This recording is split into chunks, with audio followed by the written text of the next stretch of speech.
present. Thank you so much. Elizabeth, that's it, Damon, in terms of board members, right? Yes, Okay, that's it. all right. Are there any public comments? No public comments at this time. Okay. Do we have any old business? And I'm sorry, Giselle, Yes. can we back up for a moment? Sure. Elizabeth, please explain to the public how public comments can be made since we are using a new format this month. Yes. Public comments can be sent to publiccomments@financenola.org. All right, perfect. Thank you so much. Okay. I'm sorry, is there any old business? No old business. Okay. All right, well, we're moving right along. Any new business? And we do have new business. We have approval of the August 18th, 2020 meeting minutes.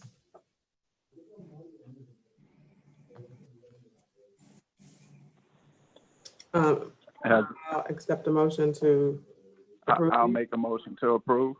All right. I guess I'll second, and is that proper for me to second? And we'll accept the meeting minutes. I believe so. Jade, is that the right protocol with 2 members present? Yeah, so Member Chase made the motion. Committee Chairwoman Giselle Johnson Banks should make the second, and they can both vote yay or nay. Okay. Perfect, thank you. Thank you all so much. Okay. All right, I know we've been working hard on getting 2 deals approved, and thank you all so much for all of your work. I'm looking at all of the documents and my head is like about to explode, spinning. But thank you for all the information. I hope that the committee has had a chance to review everything, staff and Jade and everyone that's been involved. Again, thank you so much for your due diligence on the 2 projects. I really appreciate the thoroughness and just making sure that we were involved in every step of the way here. So really happy to see this moving. Any questions, or you want to review the action items prior to us taking a vote? I would like to just say a few words and then turn it over to Ms. Brown, our COO, for the public, who will talk through the specifics of the deal and precisely where we landed in terms of this final request. So as you know, over the last few months, we've been underwriting these 2 projects, and in general, we've been working with the development community to create a pilot program, a bond program, just a comprehensive developer program using public finance tools. So this is the very beginning of it. This is our first final approval request for this new program. And it also is a direct result of the cooperative endeavor agreement between the City of New Orleans, Louisiana Housing Corporation, and Finance New Orleans. So we're extremely happy to present this to the board today. This is what we think is a win for the community. It's a step in the right direction for the community, for the agency. Affordable housing is a critical need. We all understand it. So I don't have to go into detail about where the needs are.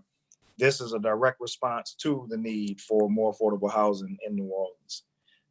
So a pilot, which is a property tax exemption, allows us to essentially discount taxes for developers in exchange for affordable housing units. So it's not a natural inclination for many developers to build affordable housing units, but it's our most extreme need and one of our most extreme needs in New Orleans. So what we're doing with this program is utilizing our public powers with the support of the City of New Orleans. We're using our public powers to incentivize more affordable housing production. and we're using tax revenues in order to make that incentive. So this is the very beginning of what we expect to be a long-term program. These two projects that we're going to present to you today, Chef Mentor and McDonald 19 renovation, both of these projects are requesting 40-year pilots, which represents a 40-year investment for the city of New Orleans. And we are the manager of that investment for 40 years. And our plan is to not only ensure that the affordable housing units stay online for 40 years, but to utilize that revenue to make additional investments in the community. So we feel really good about the way we've structured this program, the commitments we've made to the city, the commitments we've made to the community. So, without further ado, I'll pass it to Ms. Brown to talk about the specifics of these projects, but we are requesting final approval from the board today. And that will allow us to move to the closing of these projects so that they can begin construction. And with the investment from the city, this investment will allow them to better manage cash flow or to just better manage the overall health of the property, because we are recognizing the fact that they're producing affordable housing units and addressing sustainability goals and DBE goals. Those are also requirements that we have. And we're going to do more in the future to ensure that all three of those goals and more that we have in mind can be hit on a consistent basis. Yeah. Damon, I want to, before we move to Jade, going through, and Bianca going through the project in detail, I will be remiss if I did not address Mr. Brown's. He had some comments about the project and making sure that we have specific, I guess, reserve to make sure that the property is adequately maintained. And so I'm not sure if you're going to address that in your comments, maybe in the comments. If so, then I'll leave that to you all to address those in the comments. But I want to make sure that we do touch on, we don't need to touch on every comment, but maybe some of the ones that Sure. we can easily address. Yeah, not a problem. We also have Mr. Badger on the phone, who did a feasibility and cost benefit analysis along with Bianca's process. So both of them have taken a deep look at it, and other agencies. So we do have answers to those questions. Perfect. But I'll reserve them so they can talk about it in their reports. Perfect. Thank you. All yours. Sure. So good evening, committee. Hope y'all doing well. So evening. we'll start off with the 4948 Chef Mentor Highway. This project was developed to roughly 42 affordable housing apartments. The development budget is a total of $13.7 million. 780,000 per unit. Cost is 328,000. The acquisition is at 950,000. Hard cost is running about 8,358,000. Soft cost is totaling about 3.6 million. Overall financing debt source is totaling about 3.3 million, and equity source is totaling about 10.4 million. This is a quick analysis of what we had presented during when we asked for preliminary approval. So we just really running through back, just really highlighting those, and we're going to allow you all to ask questions to our legal team. And also we have the developers available if you need any clarity and want to ask them any additional questions. The job creation for the project is going to have 50 temporary jobs, 2 permanent jobs with a total dollar payroll of $75,000 yearly. The DBE participation, the development partner is DBE certified. He is committed to the 35% DBE participation. The performer, the development will contain 10 one-bedroom units ranging from $868 to $908 a month, and 32 two-bedroom units ranging from $986 to $1,078 per month, which factors at about $498,612 annually in gross rental potential. Vacancy loss is estimated at about 7%. Evictions and bad debt is estimated at 1.5%. Expenses were estimated at $244,000 annually, which includes a 3% inflation rate. The development has a net operating income NOI of $195,000. So after analyzing, conducting our diligence, doing a final financial and economic stability on the program, on the overall project, we are recommending this project for full and final approval before the committee to make the full recommendation to the board We've done our due diligence. We've seen the risks. You know, the project doesn't really serve any risk to us as we've only focused on the tax side of the deal. So we've run our due diligence. We followed our policy. We've had the committee meetings. We also had a public comment. We've held the public comment section. We didn't have any public comments on the current project. So at that moment, we are recommending this project to the committee to make the final recommendation to the board for final approval. And I'll move on to the McDonald 19 project. And then from there, we can just, Byron, you want to touch on the Chef Mentor project? Want to add anything additional that I may have missed out on? Yeah, well, I'll just touch on a few things, you know, that just came out of the, just in looking at the financial feasibility report from the finance side. You know, we also take a look at the risk components, and overall, we feel like it's low to moderate in terms of the market. It's in a well-located area. The construction, consider that moderate risk. The building is a historic 8-story structure made of concrete and steel. It's withstood Hurricane Katrina and a bunch of other hurricanes. So pretty comfortable there. The developer is a DBE, fairly has relationships with experienced developers. There's low, you know, there's no community opposition at this point, not a lot, and the financing is in place. And so, you know, with that, and Bianca mentioned, you know, just the NOI, you know, the debt service coverage ratio is there, is 1.3, and it improves to 1.28 throughout the life cycle. So, and NOI increases. So from a financial feasibility standpoint, we consider it feasible and ready to go. Thank you both so much. I And then know, yeah. One other thing to address the reserve, there are replacement reserves in place. That is a component that we look at, and right now there's $400 per square foot in place, you know, for the property. So throughout the life cycle, that's roughly $500,000, and there's like 6 months of operating reserve in place as well. Perfect, thank you. Yes, that was helpful. I know, you know, on the board, we have a kind of a bad taste in our mouths from the Willows, and I know that this keeps kind of coming up in terms of us, you know, being the owner of a property. So I think when the lease agreement came out, you know, I think that was probably the impetus for, you know, some uneasiness around, you know, us getting back into owning property.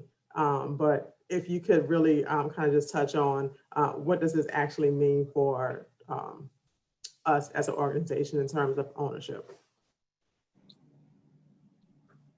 Yeah, sure. So we're going to let our attorney, Jay Brown Russell, she's going to talk through those lease documents. So, but Jade, before you jump in, Giselle, we do have, again, to remind you, we have the developers on the line right now. Yes. So we can take these projects one by one. Bianca was about to move on to the McDonough 19 analysis, but if you know, if we want to take the order, I think it's okay. If council says it's okay, that we can take these projects one by one, so that you can ask any questions to the developer after you just heard the information from staff. Sure. That's pretty much the only question that I had. I want to make it clear for the board so that we have consensus moving forward. That's all. Okay. That's really my only question. So You want me to go now, Damon? I'm sorry. yeah, Jade had a couple of slides to share, so I do think it is appropriate to go now before we go any further. Yeah, and it will apply to both projects, Chairwoman Banks. So I think it is important that we go through these slides really quickly. Let me just share my screen really quick. Can you all see that? Yes. Yes. Okay. Thank you. And let me adjust my screen so I can see the slide. Okay, so I think one, Trustee Brown's questions are, Damon and I discussed them yesterday, shortly after he sent his email. I think his questions and concerns are very valid. I think the questions were great questions. I also believe that the questions are covered. We've covered the issues that he raised in the transaction documents that you have in your packets. And so I just wanted to quickly just highlight a couple of those areas where, when you look at just the program as a whole, so Bianca and Byron and Damon and team, they look at these projects on an individual basis. And I think it's also helpful for us to look at the risk of the overall program, just from a programmatic standpoint, right? Yes, absolutely. And so I think from a programmatic standpoint, there are some risks. I mean, there are some risk involved.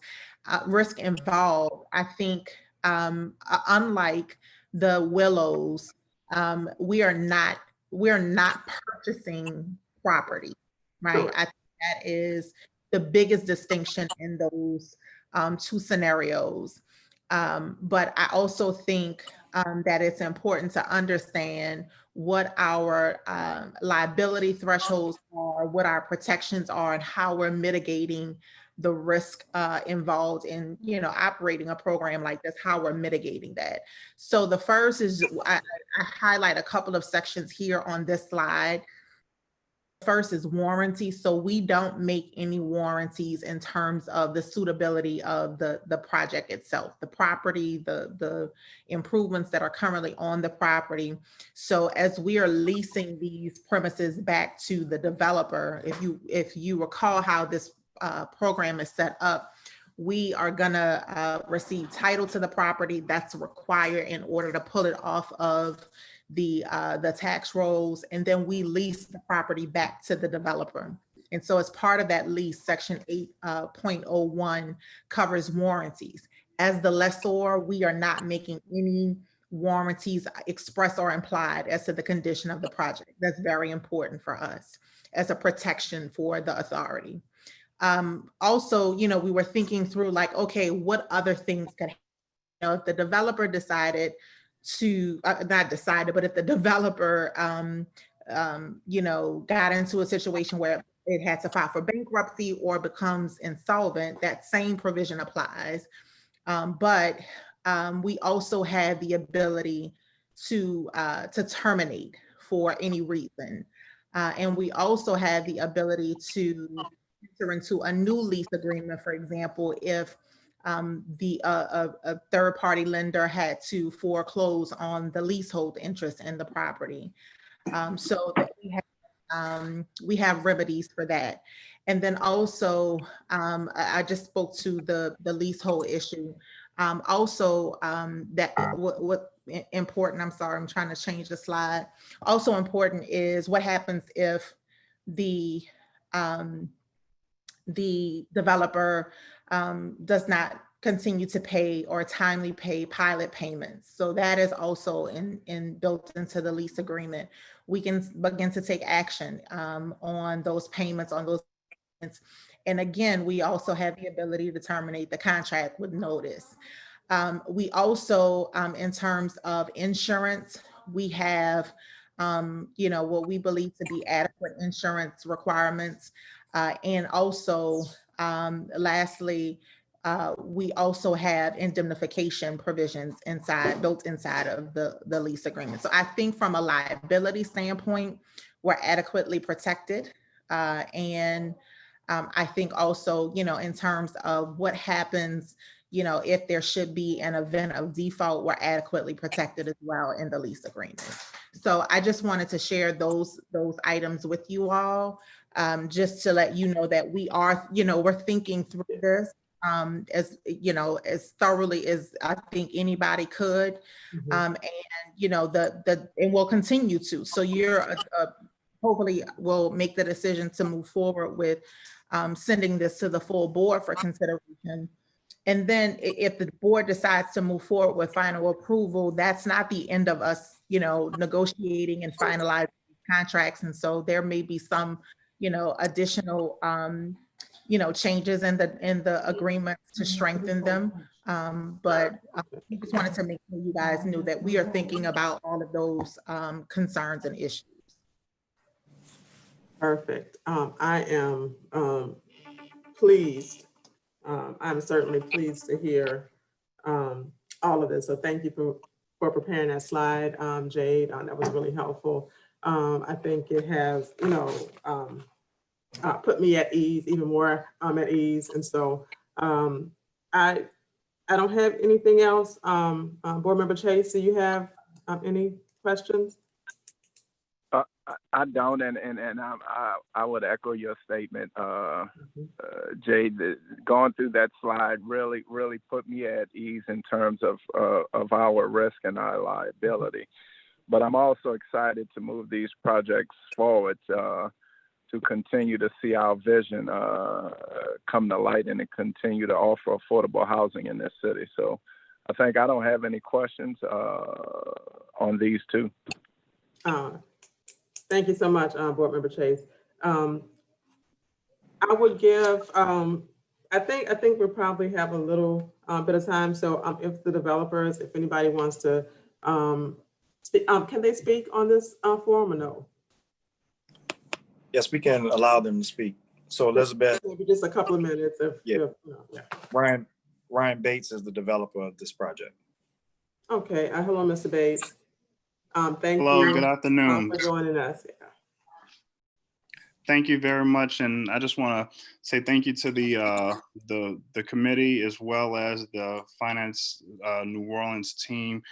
It's been a process, and we've met with multiple members of the team, and Bianca, Byron, Damon, Derek. Everyone's been very instrumental in helping us understand. We know we're one of the first projects out of the gate, so it's been some learning lessons together, but we're very thankful for it. We understand the need. We've put a lot into this development in terms of resources and timing. We've owned the project close to 2.5 years. As you know, it's the tallest structure in that area, so it's really pivotal for the Lake Pontchartrain and Gentilly area. We're spending an immense amount of funds and resources so we can create something special. So I hear you guys with some other properties you may have dealt with in the past, but we're expecting to run a tight ship with a quality product. So we're looking forward to a great partnership with you guys. And any questions you have, just feel free, if not even on this call, to reach out directly. Thank you, sir. Appreciate your input. I'm looking forward to getting this moving. So should we take this first project for approval? Are we ready? Yeah. Okay. Yes. All right. If there's nothing else, I accept a motion to. I'll make a motion to approve. Perfect. Thank you, Board Member Chase. I will second that. And because it's just you and I think it's approved. Our motion carries. So Jay, just for clarification, the programs committee, are they approving the project or are they recommending approval to the final board? What's the process? Thank you for that clarification, Damon. The formal action is they are approving a recommendation to the full board. So they are, motion is to approve, to move the project forward for final recommendation to the board, to the full board. Okay. That's correct. And do you need me to restate that or that's good? If you want to, just for the record, you can do that, but I think it's clearly stated on the agenda as well. It is, yeah. Okay, good. Yeah, so perfect. I think that was correct. So thank you so much. Congratulations. We are recommending this to the full board. So step one is down. So congratulations from the program committee. Next, we have final approval of pilot for McDonald 19 Tap Center. So we'll review that project, Bianca and Byron. Sure. So quickly, the McDonald 19/TP Center, which is located at 5909 St. Claude, It's going to include 24 units of affordable housing. In addition, it also includes innovative anti-racism educational and training space. The total development cost for the developer is $15,501,701. Per unit cost is $620,000. Acquisition came in at $860,000. Hard cost is running about $9,345,000. Soft cost is $5,296,074. Financing as it relates to this debt source totaling about $6 million. Equity sources totaling about $9.5 million. The developer has several funding commitments already in place. The total development is financed with new market tax credits, federal and state historical tax credits, senior and bridge loans from reinvestment funds, Louisiana Housing Corporation, and City of New Orleans, along with grants from several other sources. As it relates to job creation, it's going to have 20 temporary jobs and 22 permanent jobs with a total dollar payroll of $750,000. The DBE participation percentage is 40.5, so the developer has committed to DBE participation at 40.5. The pro forma, the development will contain 9 studios at $662 per month, 16 one-bedroom units at $964 a month, which factors out about $231,612 in gross rental potentially annually. The development will contain commercial space renting for about $6,287 per month, bringing an additional $195,000. Vacancy loss is estimated at 7%. Evictions and bad debts is estimated at 1.5%. Expenses were estimated at $256,637 annually, which indicates a 3% inflation.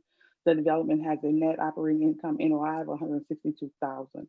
After analyzing the financial and economic feasibility of the development, we recommend this to the program committee for final approval to the final board.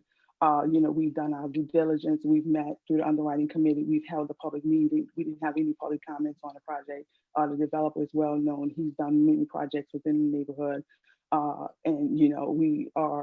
We've conducted our due diligence. We've done the underwriting on it. And I'll let Byron speak to the financial part of it. But as it relates to the economic part, we are recommending it for full approval to the programs committee to make that approval to the board. Thank you. Bianca.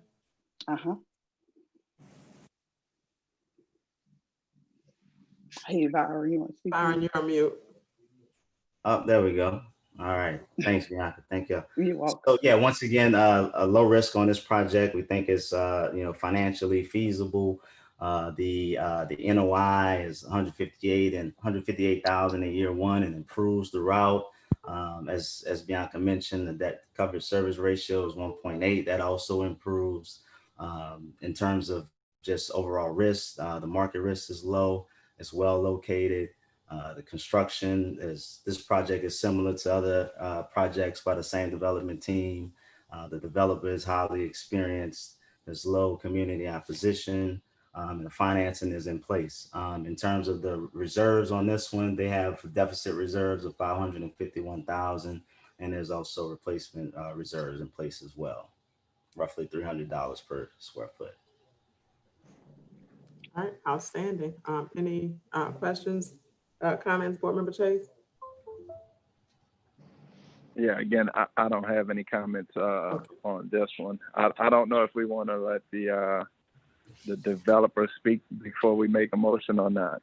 Yes, Yeah. we will. And the developer's on. So Jonathan Light is the lead developer for this project. He's in the room. Thank you. Mr. Light? Hello, everyone. Thank you for this opportunity. I wanted to just echo what the previous developer said. It has been a total pleasure to work with Finance Authority's board and staff. For a new program, it's been really clear and transparent. I really welcome this transparency and all these opportunities for public meetings, though they may be on Zoom. Eventually in the future, they won't have to be like this. I think from a big picture perspective, it's really it's awesome to see that the first projects through the pilot one is in the Lower Ninth Ward. We all know this is a neighborhood that's been underinvested, particularly for generations. And having a project like this in that neighborhood in particular be one of the first things I think is just a great kind of poster child for the pilot program. And in particular, right, people sometimes think of pilots as just for CBD developments and bringing affordable housing to those neighborhoods. But in developments like in the Lower Ninth Ward and other places around New Orleans, they don't work without support around property tax. And so really just appreciate the Finance Finance New Orleans, recognizing that. Lastly, I really want to highlight our partner. I don't know if Leon was able to make it, but Leon Tate Foundation for Change, we're 50-50 partners with them, and really want to highlight their work. The 60th anniversary of the desegregation of New Orleans public schools is coming up on November 14th.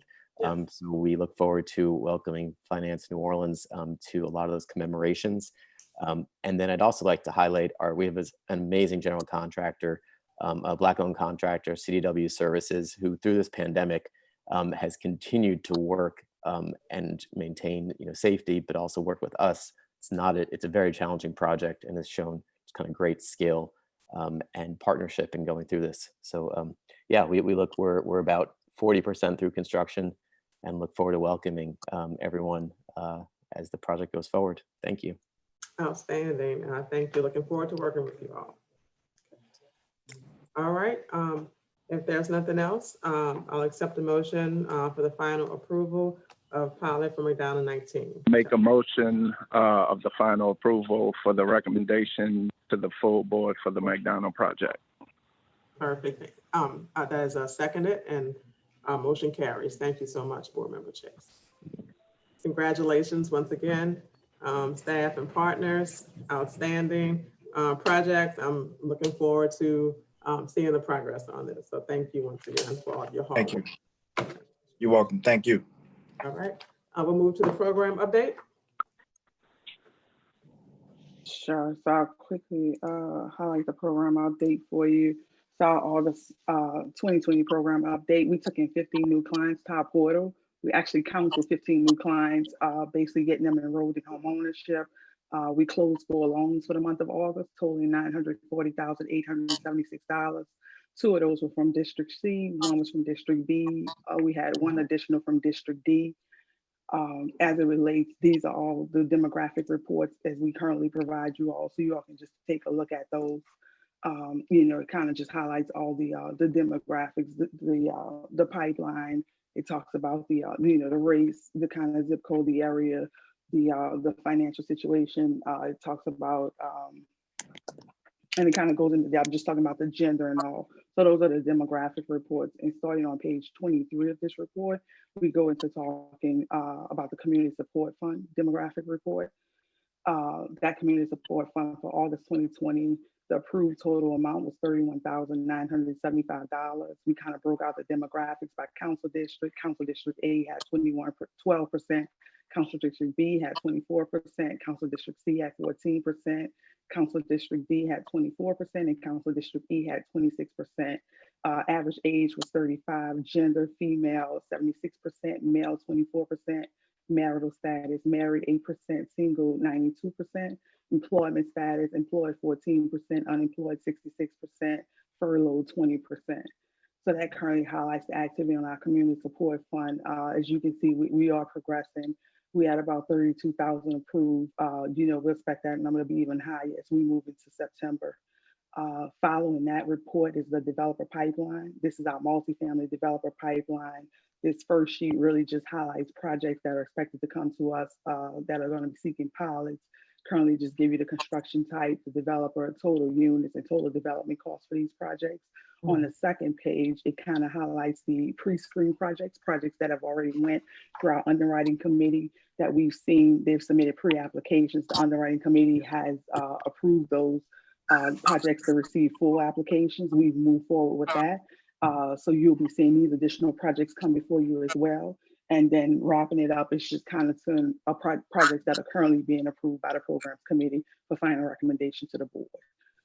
And that basically concludes the programs report for August 2020. Any questions?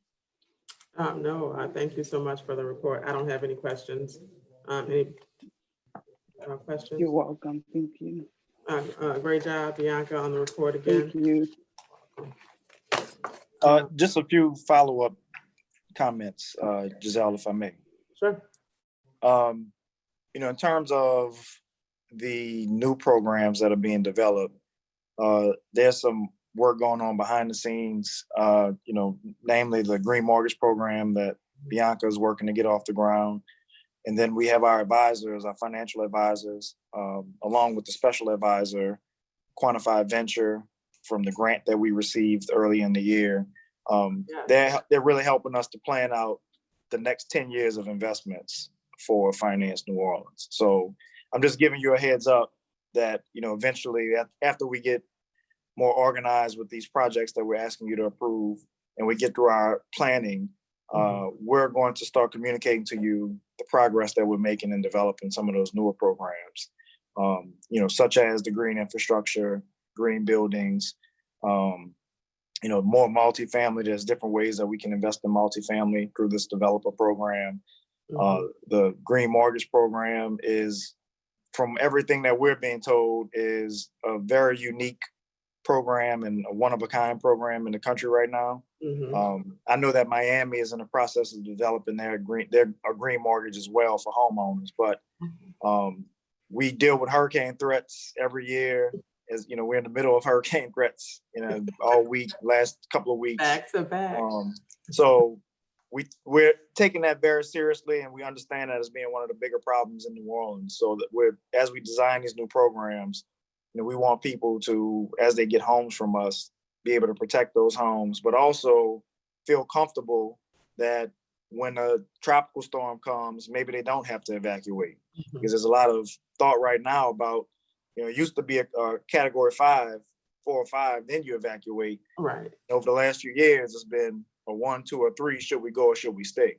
Yeah. And it has a lot to do with how these buildings are constructed and built. And if we have anything to do with it, we need to make sure that public dollars are being used to strengthen the actual building stock of the city. And this is very aggressive, what I'm gonna say, but hurricane proof. We should be thinking about how do we hurricane proof ourselves. And that's what environmental protection, at the end of the day, that's what that means. So those programs are in development. The existing programs, as you can see, are still going and operating. But once we make that transition, we expect to see, an expansive offering to the community. We expect to see more activity. We expect to see, bottom line, more investment, more impact from Finance New Orleans. And that's what we're planning in the background right now. Awesome. Thank you for that update, Damon. You're welcome. I really want to applaud all of your efforts, you and staff and team. You all have been doing an outstanding job. I know that these have been some stressful times with the pandemic and hurricane season. We're all just up into it nonstop with, making preparations. And so thank you for continuing this work and making sure that we're moving forward in this. I know it takes a lot to get it done. So thank you all again. Thank you. Thank you. We don't have a need for executive session, I believe. No. All right. And so if there is nothing else, I'll entertain a motion to adjourn the programs committee meeting. I'll make a motion to adjourn. Thank you, sir. The meeting is adjourned. Thank you all so much. Thank you. See you in a little while. Thank you.